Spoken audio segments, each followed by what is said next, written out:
Hi there. Welcome back to Anchored in the Storm, Read Aloud. This is part two. We are going to start on page 3, which is to the reader. To the reader. Life goes on day by day in the nondescript town I grew up in, currently live in, and work in as a history teacher at one of our local high schools. But ordinary lives can sometimes turn and take on extraordinary destinies. Within my own ordinary life, the most extraordinary thing was about to happen in the spring of 2014. I got cancer. I cannot remember the exact date in the fall of 2013, but I woke up one night and before my eyes, or so I thought, flashed familiar images, very much like deja vu. I could not process these images or what was happening. After a few minutes, I went back to sleep. When I awoke in the morning, I recalled that something had happened, but I couldn't place what had occurred that night. When I got out of bed, my whole body ached, from joints to muscles, everything hurt. For the next week, my body continued to ache. This would happen at least once a month into 2014. On January 2nd, 2014, I woke up on the floor of my bedroom. On the floor around me were objects scattered from my nightstand: a glass of water, a clock, my watch, the lamp, all on the floor. I was in a haze when I woke up and knew that something was not right. I hurriedly picked up everything, tried to dry the carpet, then went back to sleep. I woke up with a vague idea of what had happened in the night, along with a mild black eye and bruised face. Thus started the trial of and for my life. I did not go to the doctor right away. It took a few more incidences, as my family and I would call these occurrences, to get me there. In February, I was in my classroom teaching, and in the middle of class, I went partially blind. I could not see out of the right side of each eye. I told the kids that I had a headache and went to sit at my desk, which I rarely did as a teacher. It was then I knew something was seriously wrong and that I needed to make an appointment with the doctor. A few weeks later, I had my first doctor's appointment. Though not initially concerned, my doctor agreed to do a variety of health assessments that, even if nothing else, would provide a basic analysis of my overall health. One of the things I strongly urged the doctor to prescribe was an MRI. In April, I would have my first MRI, the first of many to come. A few days after the MRI, the doctor's office called saying that I needed another MRI immediately. It did not make sense to me since I thought everything was all right, but I was more curious than worried. When I left the second MRI, I asked the technician why they had wanted another one. "Oh, they found something. Good luck," was the worrisome answer I received. The next day, I called the doctor's office to get the results, or at least some idea of what was going on. However, he was out of town that week and wouldn't return until the following Tuesday. The next Monday, I received a voicemail from the nurse practitioner in my doctor's office stating that the brain lesion on the first MRI was also on the second MRI. The only question I had was, what's a brain lesion? The doctor called me upon his return in the middle of my teaching day and told me that it was a brain tumor about 3 inches deep into the brain, about the size of a ping pong ball or silver dollar. Though concerned, he said he was confident that it was benign based on the characteristics of the tumor. He arranged an appointment for me to see a neurosurgeon that afternoon. The meeting with the neurosurgeon was very informative, especially because I would have to learn an entirely new vocabulary. He didn't seem concerned, but wanted to look into it further. They scheduled yet another MRI to look directly at the tumor in order to confirm that it was benign. The Lord blessed me through all this with a neurosurgeon who was one of the top neurosurgeons in the country. I had the MRI, and over the next few days would research along with my family the various procedures that might be done to remove the benign tumor and restore my health. While it was a hard week, we felt that everything would be okay and that life was somewhat under control. We prayed about the journey ahead and were confident that this would be a mere bump in the road of life. When we met with the neurosurgeon the next week, we brought a long list of questions related to a benign tumor. He came into the room, and my parents and I were told that it was a malignant tumor. I had cancer. There we sat, stunned by what we heard. The conversation for the day was done. There were no questions to ask, just shock. We arranged the next appointment, leaving the office in silence and with tears building in our eyes. That night, my pastor, Todd Smith, his wife, and two close family friends came over to my parents' house to sit, try to process what we had heard, and to pray. We knew the journey was going to be hard, but we didn't know how hard the road ahead would be. The next step was to have a PET CT scan to see if the cancer was anywhere else. Thankfully, this was an easy procedure compared to what I would face in the coming weeks. The scan revealed a mass in my lung. Again, I was unprepared to hear that news, and still very naive and ignorant about the whole thing, which raised a new set of questions for the next steps. The good news about the lung mass was that it was easier to access than the brain tumor, and most likely the two tumors were related. I underwent a biopsy of the lung tumor. It was a fairly easy procedure for me until the biopsy was completed. As I was moving from the biopsy table to the wheelchair, I collapsed, completely blacking out. I awoke back on the table with the doctor and nurses inserting a valve into my chest to restore the air pressure around the lung. They told me that my right lung had collapsed and that I could live a long life with just one lung. The biopsy did not reveal cancer, a blessing, and yet it did not answer the question of the lung mass. It was a mystery, but we had to put that aside for a while. It was later diagnosed as acute pneumonia, another surprise, but I did get to keep my lung.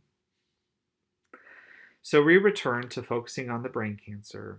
The only option I had was to have it biopsied, which I did in June, the day after I finished teaching for the school year. No surgery is ever easy, but brain surgery has its own unique features, and the possible complications can be drastic, including hemorrhaging, stroke, physical disabilities, and death. All these possibilities were running through my mind as I entered the operating room. Life on the other side of the biopsy could be entirely different. The brain cancer biopsy surgery went well, but identifying the cancer was elusive. Initially, the pathologist diagnosed it as lymphoma, which was hard for me to grasp. I knew that chemotherapy would be involved, including injecting chemo into my spinal column so that it could get to the brain tumor. This scared me more than anything. Thankfully, a week or so later, I was informed that it was not lymphoma, but we still didn't have a final diagnosis. The only option, take the tumor out. I sat in my living room on July 22nd, one day after my 33rd birthday, and one day before the brain resection or removal of the tumor, contemplating the future, the complications of this much more delicate surgery, and the uncertain future that I might face. Life, in so many ways, had truly not gone as expected, but I trusted the plan of the Lord. A couple years prior, I had prayed for the Lord's will over my life, and I now rested in the fact that this, yes, this, was His will for this time in my life. The question was not why. As a Christ follower, it was why not? As we prayed before the surgery the next day, I knew that whatever the outcome of the surgery, He was sovereign over my life, and there was a purpose in this storm. The surgery went well. My neurosurgeon was confident that he got the entire tumor. It was an exciting time in the ICU that night, but this journey was not yet completed. Once again, the cancer was very hard to diagnose. One institution said one thing and another something different. It would not be until February 2015, and 4 world-renowned institutions later, that we would have a name to the type of cancer, ependymoma, graded between a 2 and a 3, 3 being the highest grade of this cancer. Only around 700 people a year are diagnosed with this type of brain cancer. Though it was difficult to hear, it was a blessing to finally receive a true diagnosis. After it's being named 7 different types of cancer, we finally had one that we could focus on and research for ourselves. After the surgery, I was confronted by the truth that I would have to undergo radiation and chemotherapy. Before starting that treatment, I had a spinal tap where a needle was inserted into the spinal column and spinal fluid removed, all while I was awake, to see if there were cancer cells in the spine. The procedure was fairly easy, but the complications were another story. If the hole in the spinal column doesn't close, the spine will leak cerebral fluid, causing one of the worst headaches imaginable, or so I was told. Over the next week, a headache was building until in the middle of one of my classes, it became intolerable. It was the worst headache I have ever had, to the point of almost throwing up and wanting to curl up in a ball on the floor and cry. I called a coworker and asked her to bring me a 7-Up to calm my stomach. She did and asked if I would be okay. I told her that if I could just rest my head on my desk and tell the students what to do, I'd be fine. Thankfully, she had other plans, taking me to the nurse's office so I could lie down and planning who would take my classes for the day. Within the next hour or so, another staff member took me to the hospital to get this resolved. The solution was very easy and very quick. They took a vial of my blood and injected it into the spinal column. This sealed the hole and stopped the leaking spinal fluid. It was miraculous, and within half an hour, I felt great. That fall, I underwent 6 weeks of daily radiation and chemotherapy and would continue chemotherapy throughout 2015. The 6 weeks of cranial radiation were very difficult, the worst being the fatigue and exhaustion that came along with having my brain radiated. I was drained, but continued teaching throughout the treatment. It was one area of normalcy for me, and though it was hard, it was well worth it. I saw the Lord's hand in allowing me to finish radiation the Friday before Thanksgiving. There was so much to be thankful for that year. That same Thanksgiving, I also celebrated the fact that I was done with chemotherapy. All 3 of my oncologists and my neurosurgeon agreed that continuing chemotherapy through 2015 would not be necessary. Life had forever changed, and I could not return to the life I had before. 2015 was a year of physical recovery and the beginning of a new life. Processing the cancer, coming to grips with what had happened, and rebuilding my life is still underway into 2016. I'm not aware if anyone can fully recover, especially knowing there is a good chance the cancer could return and at a higher grade. The cancer was one trial I faced in my life, Others include family economic problems growing up, career choices right after college, extended singleness, loneliness, depression, and overall disappointment when life has not gone as expected. While I haven't faced all that a person could face in this life, and cannot say that I have experience in the trials you may face, I now understand that dealing with cancer is one of those situations in which life completely changes. Out of my cancer came Anchored in the Storm, a devotional for those who are suffering. Distress and anger in our Distress and anguish in our world take on many forms, including physical, emotional, economic, and relational. The goal of this book is to encourage and exhort your faith in Christ during the hardest, darkest, and most difficult times you may ever face. This book is for you, so that you may know at a deeper level your Creator and the glorious purposes and incredible destiny He has for you. Each entry is short, so that you can focus on the verse and its encouragement before bed, in a waiting room, before a job interview, or during the lonely times, and think about how God is working in your life.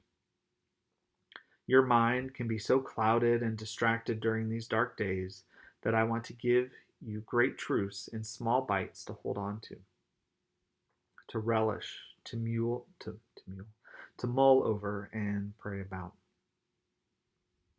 I pray that you exit your suffering stronger and closer to Christ than when you entered the trial.